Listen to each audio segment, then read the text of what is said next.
हिमाचल प्रदेश में किया अटल टनल का उद्घाटन। कहा, किसानों को लाभ पहुंचाने के लिए केंद्र सरकार लाई नया कृषि विधेयक। महागठबंधन में सीटों के बंटवारे पर बनी सहमति। आज हो सकता है औपचारिक ऐलान।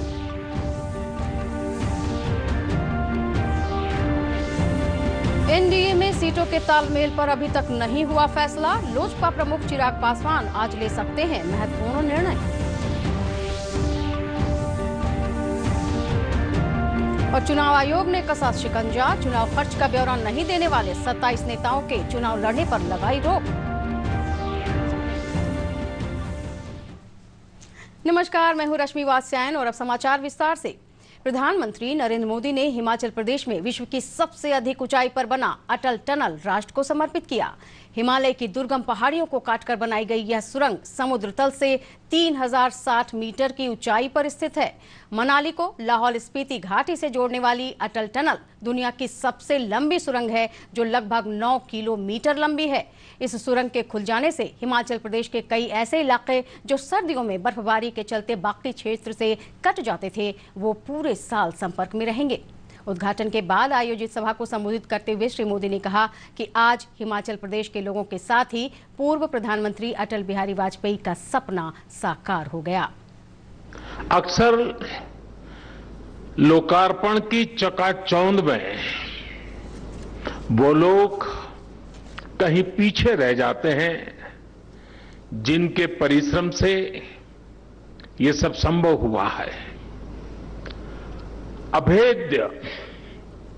अभेद्य पीर पंजाल का उसको भेद कर एक बहुत कठिन संकल्प को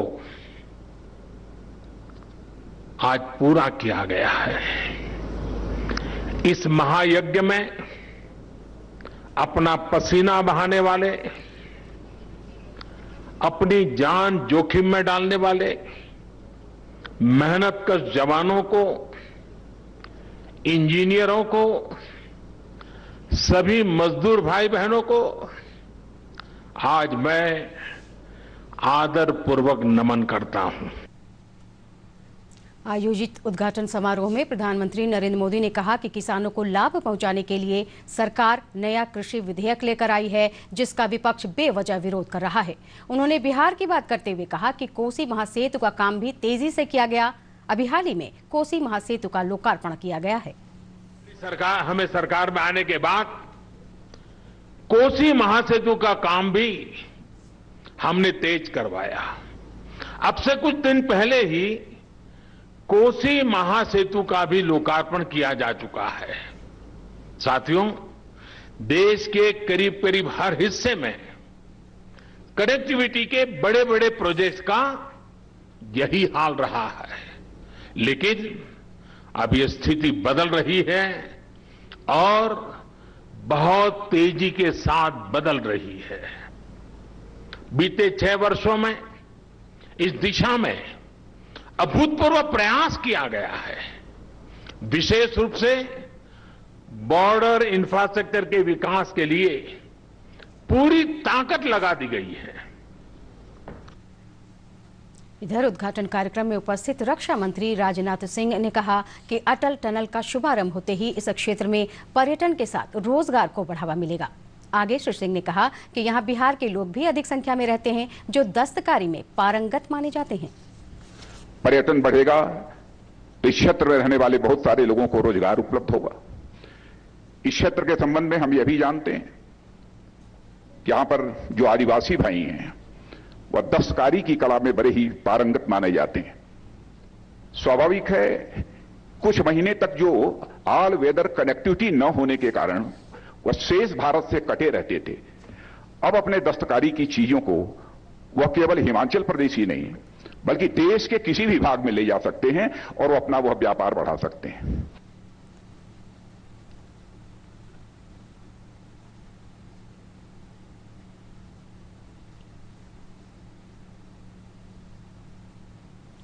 केंद्रीय मंत्री गिरिराज सिंह ने कहा है कि कृषि संशोधन विधेयक के मामले में कांग्रेस और विपक्ष दोहरी नीति अपना रही है। उन्होंने कहा कि विपक्ष किसानों का भला नहीं चाहती है, इसलिए यह अफवाह उड़ाई जा रही है कि केंद्र सरकार अब खरीफ और रबी फसलों के न्यूनतम समर्थन मूल्य का ऐलान नहीं करेगी, जबकि हकीकत यह है कि एमएसपी को प्रधानमंत्री नरेंद्र मोदी ने 40% से बढ़ाकर 72% कर दिया है।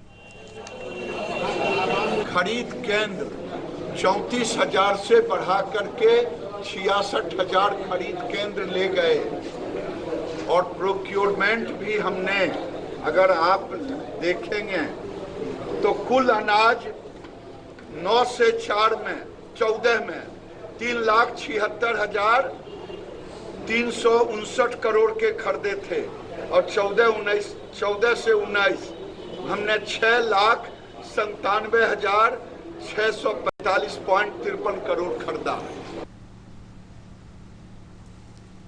महागठबंधन में सीट शेयरिंग फार्मूला आखिर तय हो ही गया। आज इसका औपचारिक ऐलान कर दिया गया। ऐसे कयास लगाए जा रहे थे कि राजद 135, कांग्रेस 70 और वामदल 30 और वीआईपी 10 सीटों पर चुनाव लड़ सकती है। हालांकि कल कांग्रेस अध्यक्ष सोनिया गांधी ने महागठबंधन के नेताओं को एकजुट रहने की नसीहत दी थी। इसके बाद कल देर रात कांग्रेस नेता राहुल गांधी और राजद नेता तेजस्वी यादव के बीच फोन पर हुई बातचीत के बाद सीटों के बंटवारे का फार्मूला तय हो गया। एनडीए में अभी तक सीटों को लेकर कोई फैसला नहीं हो पाया है। आज शाम 6 बजे नई दिल्ली में लोजपा नेताओं की बैठक हो रही है, जिसमें पार्टी अध्यक्ष चिराग पासवान निर्णायक फैसला ले सकते हैं। कल शाम चिराग पासवान ने नीतीश सरकार पर निशाना साधते हुए कहा था कि बिहार में सरकार के 7 निश्चय भ्रष्टाचार का अड्डा बन गया है। इस बात से जदयू खेमे में काफी नाराजगी है और जदयू सीटों के बंटवारे पर लोजपा के साथ कोई समझौता नहीं करना चाहती है। वहीं इस मामले पर भाजपा के प्रदेश अध्यक्ष संजय जायसवाल ने कहा कि केंद्रीय मंत्री रामविलास पासवान की तबीयत खराब होने की वजह से कुछ दिक्कतें आ रही हैं। अगर पासवान स्वस्थ होते तो पहले ही समझौता हो जाता। सभी दलों के साथ एक अच्छा समझौता हो जाए और रामविलास जी हम लोगों के लिए, बिहार के लिए तो एक सबसे महत्वपूर्ण नेता हैं, हम सभी के आदर्श हैं। उनकी अस्वस्थता के कारण कुछ दिक्कत हो रही है, पर शीघ्र हम लोग सब करेंगे। डॉक्टर साहब, इस साल विधानसभा चुनाव में प्रदेश के 27 नेता चुनाव नहीं लड़ सकेंगे। चुनाव आयोग ने 27 नेताओं के चुनाव लड़ने पर प्रतिबंध लगा दिया है। प्रतिबंधित सभी नेताओं को लोक प्रतिनिधित्व अधिनियम 1951 की धारा 10 क के तहत चुनाव लड़ने पर प्रतिबंध लगाया गया है। ये सभी 27 लोग बिहार के 17 विधानसभा क्षेत्र से जुड़े हुए हैं। चुनाव आयोग को यह अधिकार है कि वह उस प्रत्याशी पर प्रतिबंध लगा सकता है जो चुनाव खर्च का ब्यौरा चुनाव परिणाम आने के 30 दिनों के अंदर नहीं देते हैं। प्रत्याशी चुनाव खर्च का ब्यौरा नहीं देने का कारण चुनाव आयोग को नहीं बताता है, तो इस स्थिति में चुनाव आयोग उस प्रत्याशी के 3 साल की अवधि के लिए चुनाव लड़ने पर रोक लगा सकता है। जिन 27 प्रत्याशियों के चुनाव लड़ने पर 3 साल का प्रतिबंध लगाया गया है, उन प्रत्याशियों की अवधि जनवरी 2022 में पूरी हो रही है। जिन प्रत्याशियों के चुनाव लड़ने पर चुनाव आयोग ने रोक लगाई है, उनमें खगड़िया से बबीता देवी, बेनीपुर से ताराकांत झा, गायघाट से रघुनाथ प्रसाद सिंह, कुटुंबा के रंजीत कुमार शामिल हैं। कोरोना अवधि में बिहार में चुनाव विषय पर आज सूचना एवं प्रसारण मंत्रालय के फील्ड आउटरीच ब्यूरो की भागलपुर और गया इकाइयों द्वारा एक वेब गोष्ठी का आयोजन किया गया। गोष्ठी में वक्ताओं ने कोरोना काल में चुनाव प्रक्रिया में भाग लेने तथा मतदान करने के दौरान सावधानी बरतने और इस बारे में जागरूकता फैलाने पर बल दिया। इस अवसर पर भागलपुर जिले के सहायक रिटर्निंग अधिकारी मोनू कुमार ने प्रतिभागियों की जिज्ञासा का समाधान भी किया। उन्होंने कहा कि कोरोना से बचाव के सभी उपाय किए जा रहे हैं ताकि मतदान में किसी प्रकार की बाधा न आए और लोग निश्चिंत होकर मतदान कर सकें। वेब गोष्ठी में फील्ड आउटरीच ब्यूरो की विभिन्न जिला इकाइयों के साथ साथ रीजनल आउटरीच ब्यूरो पटना के निदेशक विजय कुमार ने भी भाग लिया। तिरहुत स्नातक और शिक्षक निर्वाचन क्षेत्र के लिए 6 उम्मीदवारों ने आज अपना नामांकन दाखिल किया। एनडीए समर्थित जदयू स्नातक उम्मीदवार रमेश चंद्र ठाकुर ने आज अपना पर्चा भरा। इस अवसर पर देवेश चंद्र ठाकुर ने कहा कि उन्हें भरोसा है कि इस साल भी उनकी ही जीत होगी। वहीं स्नातक निर्वाचन के लिए प्रणय कुमार, अरुण कुमार और देवेंद्र शाह ने भी अपना नामांकन किया। शिक्षक निर्वाचन क्षेत्र मुजफ्फरपुर से आरडीएस कॉलेज के प्रोफेसर अरुण कुमार सिंह और शिवहर के बीरेंद्र सिंह ने अपना पर्चा दाखिल किया। है या कुछ कमियां हैं, प्रलंबित परिणाम मिलते हैं, प्रतिफल मिलते हैं बच्चों को, यूनिवर्सिटी में सही समय पर परीक्षाएं नहीं हो पा रही हैं, इन सब पर विशेष प्राथमिकता रहेगी हमारी इन सब समस्या को सरकार के संज्ञान में लाने का। वैसे जो भी समस्या अपने क्षेत्र का है हमेशा से उठाते आए हैं, सरकार का ध्यान आकर्षित उस पर किए हैं, बहुत सफलता भी मिली है। विधानसभा चुनाव में मतदान प्रतिशत बढ़ाने और दिव्यांगजनों की भागीदारी सुनिश्चित कराने के उद्देश्य से नवादा जिला प्रशासन के द्वारा जागरूकता अभियान चलाया जा रहा है। इस दौरान स्वीप आइकॉन विनय कुमार सिन्हा गांव-गांव जाकर दिव्यांगजनों को मतदान के लिए प्रेरित कर रहे हैं। ठीक है, और बूथ पानी पीने की व्यवस्था है, शौचालय की व्यवस्था है, समझ रहे हैं मेरे बात को। आपको आप लोग के लिए मतदान केंद्र पर सबसे पहले जाएं तो मास्क लगा करके जाएं और हाथों में सैनिटाइजर करके सब वहां पर उपलब्ध रहेगा। और आपके लिए वहां मतदान केंद्र पर शौचालय की व्यवस्था, बिजली की व्यवस्था, पानी पीने की व्यवस्था सब है। जो विकलांग इधर दानापुर अनुमंडल के विधानसभा क्षेत्रों के लिए मनेर प्रखंड कार्यालय में विधानसभा चुनाव को लेकर ईवीएम और वीवीपैट के इस्तेमाल को लेकर प्रशिक्षण दिया गया। प्रशिक्षण के दौरान वीवीपैट के बारे में मास्टर ट्रेनरों के द्वारा चुनाव कर्मियों को प्रशिक्षित किया गया। वीवीपैट मशीन की जानकारी देते हुए प्रशिक्षक हेमंत ने बताया कि बिहार चुनाव में नई वोटिंग मशीन का इस्तेमाल होगा, जो पहले की मशीन से अधिक सुरक्षित और नई तकनीक वाली है। इसमें भी मेल फीमेल 3 नॉब रहता है, जिसको कि आप ऐसे पुल करके निकालेंगे और उसको फिर इस तरह से पुश करके इसमें चला जाएगा। और तीसरा कंपार्टमेंट जो कि आपको मॉक पोल के लिए और इसके लिए बहुत ज़रूरी होता है। वहीं चुनाव में आदर्श आचार संहिता का 100% पालन सुनिश्चित कराने के उद्देश्य से नालंदा में पुलिस पदाधिकारी और पुलिसकर्मियों को प्रशिक्षण दिया गया। जिले के टाउन हॉल में सदर डीएसपी शिवली नोवानी ने प्रशिक्षण के दौरान शांतिपूर्वक चुनाव संपन्न कराने, आचार संहिता का उल्लंघन करने वालों के खिलाफ कार्रवाई करने की बात कही। को शांतिपूर्ण और भयमुक्त निष्पक्ष चुनाव संपन्न कराने के उद्देश्य से ये पुलिस कर्मियों को, जिसमें कांस्टेबल से लेकर डीएसपी एएसपी तक के पदाधिकारी हैं, हम लोगों को जिले स्तर पर प्रशिक्षण दिया गया है एसपी महोदय के द्वारा। और फिर हम लोग एज ए मास्टर ट्रेनर अपने अपने क्षेत्र के जो पुलिस कर्मी हैं, कांस्टेबल से लेकर सब इंस्पेक्टर, इवन इंस्पेक्टर साहब स्तर तक के जो पुलिस पदाधिकारी हैं, उनको हम लोग इलेक्शन से रिलेटेड प्रशिक्षण हम लोग दे रहे हैं।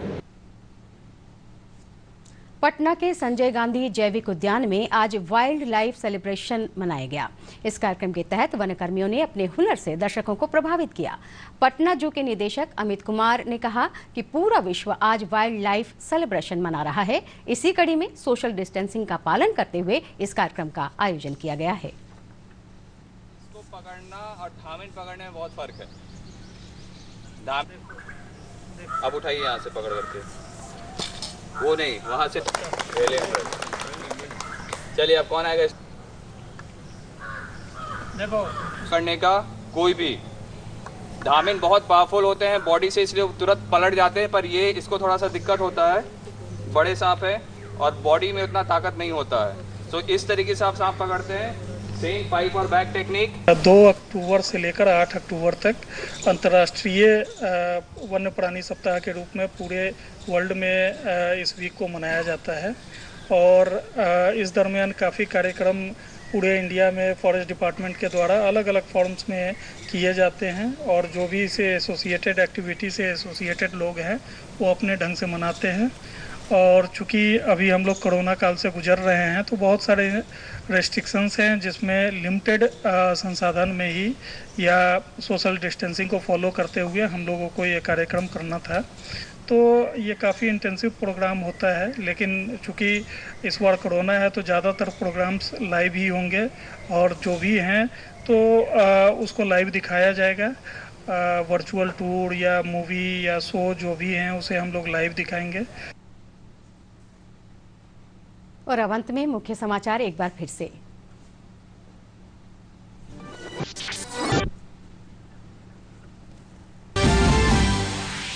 प्रधानमंत्री नरेंद्र मोदी ने हिमाचल प्रदेश में किया अटल टनल का उद्घाटन। कहा, किसानों को लाभ पहुंचाने के लिए केंद्र सरकार लाई नया कृषि विधेयक। महागठबंधन में सीटों के बंटवारे पर बनी सहमति। आज हो सकता है औपचारिक ऐलान।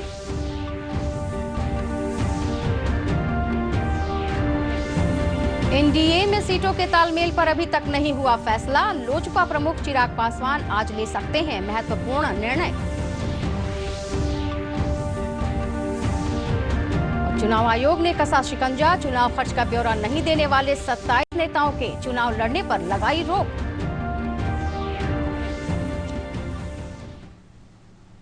और बुलेटिन में अभी के लिए इतना ही। नमस्कार।